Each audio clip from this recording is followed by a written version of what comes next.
സച്ചിയെ പോലെ തന്നെ ഒരുപക്ഷെ അതിനേക്കാൾ കൂടുതൽ ഗോകുൽ സാർ അർച്ചനയെ സ്നേഹിക്കുന്നുണ്ട്.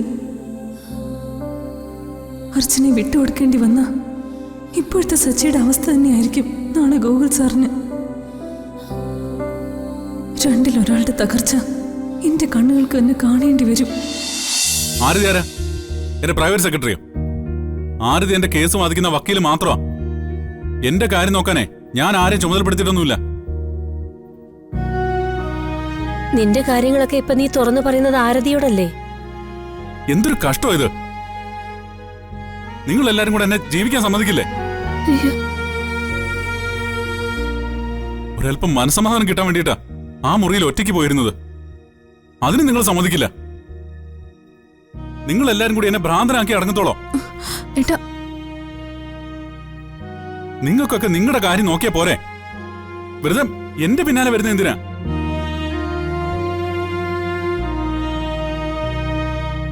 മോനെ സച്ചി, അമ്മ വിട്ടെ. കഴിഞ്ഞ 10 വർഷമായിട്ട് ഞാനിത് അനുഭവിക്കുക. ഞാൻ കൊച്ചുകുട്ടിയൊന്നുമല്ല. എനിക്ക് ആരുടെ സഹതാപം ഒന്നും വേണ്ട. എന്നെ കൊണ്ട് കഴിയുന്ന പോലെ രാപ്പകല് വണ്ടി ഓടിച്ച് ഈ കുടുംബം നോക്കാൻ ഞാൻ കഷ്ടപ്പെടുന്നുണ്ട്. എനിക്ക് കുറച്ച് മനസ്സമാധാനം തരൂ. എന്നെ ഒന്ന് ശല്യപ്പെടുത്താതിരിക്കോ പ്ലീസ്.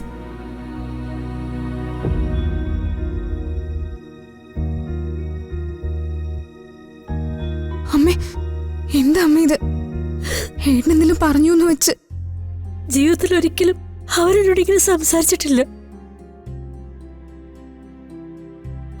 അവധിക നമ്മുടെ കുടുംബം തകർക്കാൻ എന്ത് കൂടത്രാണോ ചെയ്തത്? അവൻ പറഞ്ഞ നിങ്ങൾ കേട്ടില്ലേ? അവര് മനസ്സമാധാനം നമ്മൾ കൊടുക്കണമെന്ന്. അപ്പൊ അവന് മനസ്സമാധാനം കൊടുക്കാത്തത് നമ്മളാണോ? ആണോ? അതൊന്നുമല്ല അമ്മേ. ആ ഗോകുൽ സാറിന്റെ വരവിന് പിന്നില് എന്തോ ഉണ്ട്. ഏട്ടന്റെ മനസ്സമാധാനം ഇല്ലാതാക്കുന്ന എന്തോ ഒരു കാര്യം അവർക്കിടയിൽ സംഭവിച്ചിട്ടുണ്ട്.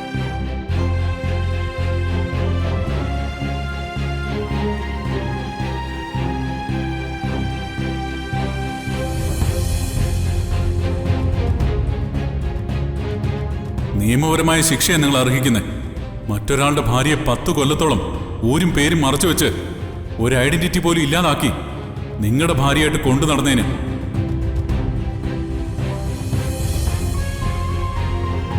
സച്ചി എന്തിനാണ് ആത്മഹത്യക്ക് ശ്രമിച്ചതെന്ന് സാറിന് ഇപ്പം മനസ്സിലായോ? അർച്ചന സച്ചി ഓർക്കുന്നില്ലെന്ന് അയാൾക്കറിയാം. പക്ഷെ സച്ചിയുടെ ശ്വാസത്തിന്റെ ഓരോ അണുവിലും അർച്ചനയുടെ ഓർമ്മ മാത്രമേ ഉള്ളൂ. ഈ സ്നേഹം എന്ന് പറയുന്ന സാധനത്തിന് അങ്ങനെ ഒരു പ്രശ്നമുണ്ട് സാർ. മറ്റൊരാൾ നമ്മളെ ഓർക്കുന്നുണ്ടോ ഇല്ലെന്നൊന്നും ശ്രദ്ധിക്കില്ല. പക്ഷേ നമ്മുടെ ഹൃദയം അവര് മറക്കാൻ തയ്യാറല്ലെന്ന് ആവർത്തിച്ച് നമ്മളോടിങ്ങനെ പറഞ്ഞുകൊണ്ടേയിരിക്കും. അവർക്ക് വേണ്ടി നമ്മളോട് കലഹിച്ചുകൊണ്ടിരിക്കും. കഴിഞ്ഞ 10 വർഷം സച്ചിയുടെ കൂടെ അർച്ചന ഇല്ലായിരുന്നു. പക്ഷേ ഈ 10 വർഷവും സച്ചി അവളെക്കുറിച്ച് മാത്രമേ ഓർത്തിട്ടുള്ളൂ. അവള് തന്നെ ഓർക്കുന്നില്ലെന്ന് ഓർക്കുമ്പോ പോലും സച്ചിക്ക് വേദനയാ. അപ്പൊ പിന്നെ സച്ചി ആത്മഹത്യ ചെയ്യാൻ ശ്രമിച്ചത് നമുക്ക് എങ്ങനെ കുറ്റം പറയാൻ പറ്റും സർ? ഈ കളി എവിടെ ചെന്ന് അവസാനിക്കും സർ? ഇനി ഇതിങ്ങനെ ഒരുപാട് കാലം നീട്ടിക്കൊണ്ടുപോകാൻ പറ്റില്ല എന്ന് എനിക്കും അറിയാം. ആരതി പറഞ്ഞത് ശരിയാ. കൂടെ ഇല്ലാതിരുന്നിട്ടും കഴിഞ്ഞ 10 വർഷവും സച്ചി ഒരിക്കൽ പോലും അവളെ മറന്നില്ല.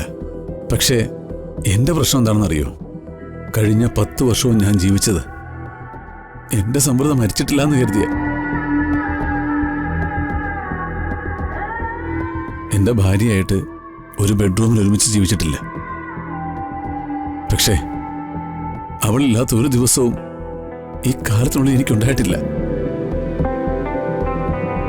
അർച്ചന സച്ചിയുടെ ഭാര്യയായിരുന്നു എന്നൊക്കെ എനിക്കിപ്പോൾ അറിയാം.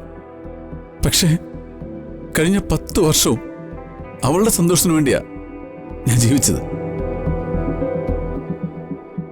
അവളുടെ ഭൂതകാലത്തിൽ നിന്ന് ആരെങ്കിലും അവളെ അന്വേഷിച്ചു വരുമെന്ന് ഞാൻ സ്വപ്നത്തിൽ പോലും ചിന്തിച്ചിട്ടില്ല. തകർന്നു പോയിന്ന് ഞാൻ കരുതിയ എൻ്റെ ജീവിതമാ കഴിഞ്ഞ 10 വർഷം കൊണ്ട് എനിക്ക് തിരിച്ചു കിട്ടിയത്. ആ വിശ്വാസത്തിലാ എൻ്റെ കുടുംബം മുഴുവൻ ജീവിക്കുന്നത്. ഇന്ന് സച്ചിയുടെ കണ്ണുകളിൽ ഞാൻ കാണുന്നത് എന്നെ തന്നെയാ. എന്നെ പോലെ തകർന്നു പോയൊരു മനുഷ്യൻ. സാറിന് സച്ചിയെ അത്രയ്ക്കെങ്കിലും മനസ്സിലായല്ലോ. എനിക്ക് മനസ്സിലായി. പക്ഷേ ഇപ്പോഴത്തെ എന്നെ എനിക്ക് മനസ്സിലാവുന്നില്ല. സർ എന്താ ഈ പറഞ്ഞു വരുന്നത്? അവളെ വിട്ടുകൊടുക്കാൻ എനിക്ക് പറ്റണ്ടേ? സർ സർ എന്താ ഈ പറയുന്നത്? എന്റെ ജീവിതത്തിൽ നിന്ന് അർച്ചനെ പറിച്ചു മാറ്റുന്നതിനെ കുറിച്ച് എനിക്ക് ആലോചിക്കാൻ പോലും പറ്റുന്നില്ല ആരതി. അവക്ക് ഓർമ്മ തിരിച്ചു കിട്ടുന്ന ആ നിമിഷത്തിനെയാ ഞാനിപ്പോ ഏറ്റവും കൂടുതൽ ഭയക്കുന്നത്. അവൾ എന്നെ മറക്കുന്നൊരു നിമിഷത്തിനെ ഞാൻ അതിജീവിക്കുമെന്നാ ഇപ്പൊ എന്റെ സംശയം. എന്താ സാർ ഇത്? സാർ ഇത്രമാത്രം സമൃദ്ധിയെ സ്നേഹിച്ചിരുന്നോ? സ്നേഹിച്ചിരുന്നോ? എന്റെ ഇസബെല്ലെ ഞാൻ എത്രമാത്രം സ്നേഹിച്ചിരുന്നോ അത്രമാത്രം തന്നെ ഞാൻ സമൃദ്ധിയെ സ്നേഹിക്കുന്നുണ്ട്.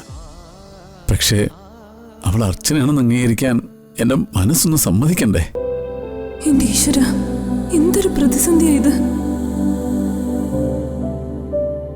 സച്ചിയെ പോലെ തന്നെ ഒരുപക്ഷെ അതിനേക്കാൾ കൂടുതൽ ഗോകുൽ സാർ അർച്ചനയെ സ്നേഹിക്കുന്നുണ്ട്.